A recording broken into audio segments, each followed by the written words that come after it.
pour la promotion de la démocratie et la bonne gouvernance. La Prunelle RDC.info. La passion du vrai. La passion du vrai. Suivez les journaux. Suivez les journaux.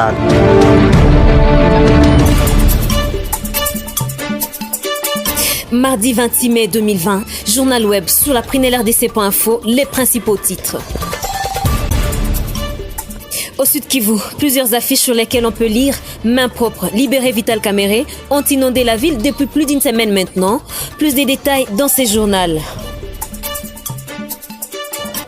Freddy Kambale, le militant de la Lucha, assassiné le lundi dernier par la police, a été mis en terre ce mardi, toujours à Beni.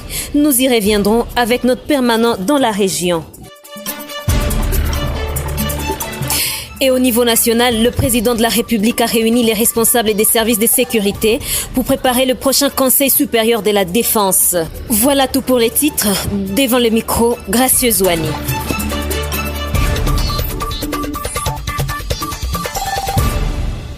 Messieurs et dames, bonjour, bienvenue pour les détails. À Beni, au Nord Kivu, les militants de la Lucha, assassinés le lundi dernier par la police, a été mis en terre ce mardi. Les derniers hommages lui ont été rendus par les militants, membres de la famille, amis et connaissances à l'église catholique de Beni, où la messe funèbre a été dite. Pour ce faire, la Lucha Beni demande que la justice soit faite et que le policier meurtrier réponde de ses actes. On écoute Clovis Mutuva, l'un des militants de la Lucha, au micro de Roger Kakulirai. La Lucha demande deux choses. La première, c'est que nous voulons l'indépendance de la justice. Nous ne voulons pas qu'il y ait des injonctions à donner à la justice. La justice doit rester indépendante et les audiences doivent nécessairement commencer et condamner l'auteur. À côté de l'auteur, il doit y avoir les responsables. Qui a donné l'ordre et chacun doit répondre à ses actes ou à ses responsabilités. Qui a donné l'ordre à l'auteur de tirer à bout portant à notre militant Freddy, le martyr de la paix à Beni qu'on va enterrer aujourd'hui. Voilà des choses que nous demandons. Cette fois-ci, ce ne sont pas des rumeurs. Nous avons vu celui qui a tiré à bout portant Freddy. C'est un policier. Toujours au Nord Kivu, cette fois à Rutshuru, des militants de la Lucha qui rendaient hommage à leurs collègues qui étaient en train d'être inhumés à Beni ont été arrêtés par la police et conduits au parquet jusqu'à maintenant. N'est-ce pas, Ibak Bagenda?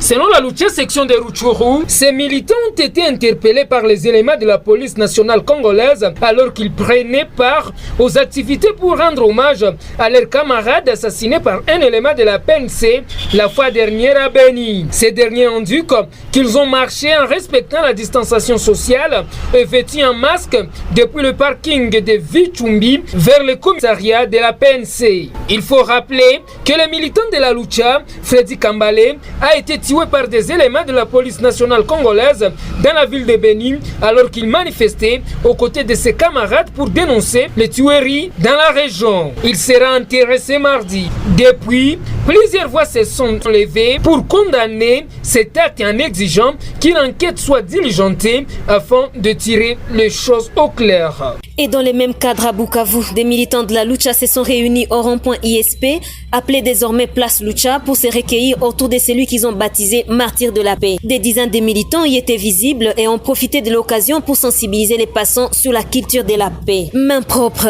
libérez Vital Kamerhe, c'est le message sous les affiches qui ont inondé la ville de Bukavu depuis plus d'une semaine maintenant. Mousseza Chikuru a fait le constat pour vous. Comme depuis plus de 2 semaines, de nouvelles photos sur lesquelles on peut lire « Libérez Vital Kamerhe et main propre » sont affichées un peu partout sur des places fréquentées de la ville.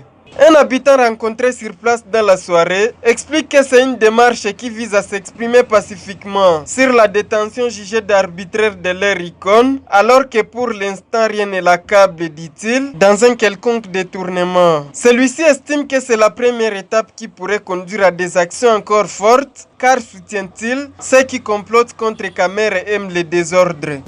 Toujours au Sud Kivu, la Ligue des jeunes de l'UDPS demande la fin de la coalition FCC Cash. C'est donc consécutif à la destitution de leur président Kabund au poste de vice-président de l'Assemblée nationale survenu ce lundi à Kinshasa. Joël Mugisho nous fait le point. Un appel contenu dans un communiqué de presse rendu public ce mardi 26 mai, quelques heures après la destitution du premier vice-président de l'Assemblée nationale Jean-Marc Kabund à Kabound. Dans ses communiqués, la Ligue des jeunes de l'Union pour la démocratie et le progrès social dans la ville de Bukavu indique que cette motion n'avait qu'un seul objectif, celui de déstabiliser les chefs de l'État en créant une crise politique dont ils ne savent pas calculer les conséquences. Face à cette situation, cette structure des jeunes du parti au pouvoir Fédération de Bukavu invite le groupe parlementaire CACH de désavouer la présidente de l'Assemblée nationale pour sa complicité à cette démarche machiavélique. La Ligue des jeunes de l'IDPS Fédération de Bukavu réitère son soutien à Jean-Marc Kabound à Kabound et invite ses collaborateurs à ne pas céder aux caprices des ennemis de la paix. Elle demande également au peuple congolais de rester vigilant, aux combattants de l'IDPS de rester mobilisés comme au temps fort pour un état de droit. Signalons que Jean-Marc Kabound à Kabound a été destitué de son poste du premier vice-président de l'Assemblée nationale suite à une motion de méfiance initiée par le député national du MLC, Jean-Jacques Mamba. La société civile de Kabare, dans les territoires qui portent les mêmes noms, annonce la mort d'un détenu à la prison centrale de cette entité du site Kivu. Emmanuel Bengueya, qui livre l'information à la prunelle, annonce que le décès de ces prévenus est intervenu dans la nuit du lundi 25 mai à ce mardi 26 mai des suites de la famine. Qu'en est-il exactement, Bertin Boulonza?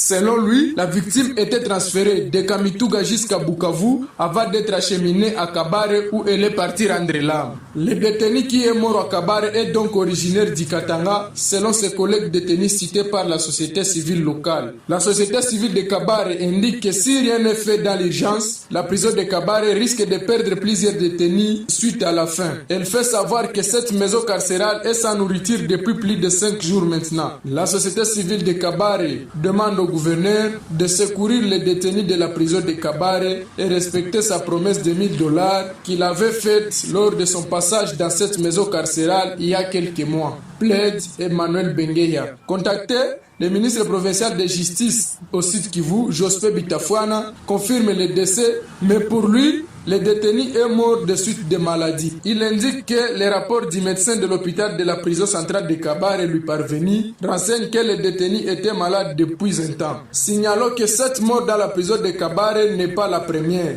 La fois dernière, 2 autres personnes ont perdu la vie dans les mêmes circonstances. Des organisations de la société civile et de défense des droits de l'homme ont alors haussé les tons pour exiger au gouvernement provincial de procéder au désengorgement et au ravitaillement en vivres aux prisons de la province pour éviter de pareils cas. En bref, un corps sans vie d'un homme a été trouvé à Kanoché dans la commune de Bagira. Le vice-président de la société civile Nouvelle Dynamique, qui livre la nouvelle, indique que c'était aux environs des 19h que ce corps a été découvert par des habitants de cette entité. Il plaide pour plus de sécurité pour la population de Bukavu. Et en Ituri, un mouvement suspect des personnes non encore identifiées est signalé en cette province. Selon la CODEPEF Ituri, qui nous livre la nouvelle, ce mouvement est observé sur la colline où est située l'antenne du réseau de communication RTL, à moins d'1 kilomètre au site de la localité de Biakato, en territoire de Mambasa. Maître Laurent Kieya, son coordonnateur, renseigne que ces personnes inconnues, estimées à une centaine, se sont installées dans cette colline depuis le lundi 25 mai 2020 vers 17h. La CODEPEF Ituri appelle les autorités ayant la sécurité dans leurs attributions de s'occuper de ces dossiers en identifiant ces inconnus et les déloger de cette colline afin de prévenir le pire. Au niveau national, le président de la République a tenu ce mardi 25 mai à la Cité de l'Union africaine une réunion de sécurité avec tous les services de sécurité civils et militaires.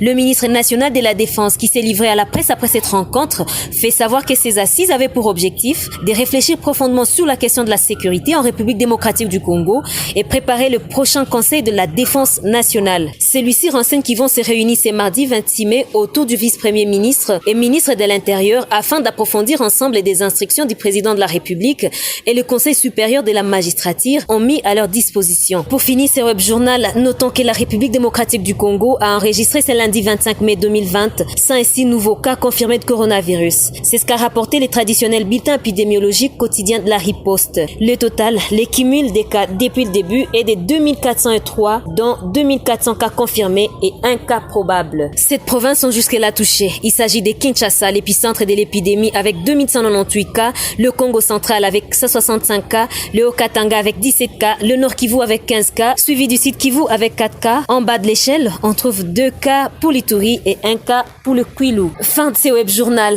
Merci de l'avoir suivi. Merci à toute l'équipe rédactionnelle de la Prunelle RDC.info. Continuez à nous suivre sur la Prunelle RDC, Twitter et Facebook. Retrouvez-nous aussi sur Voice of Maniema. Merci.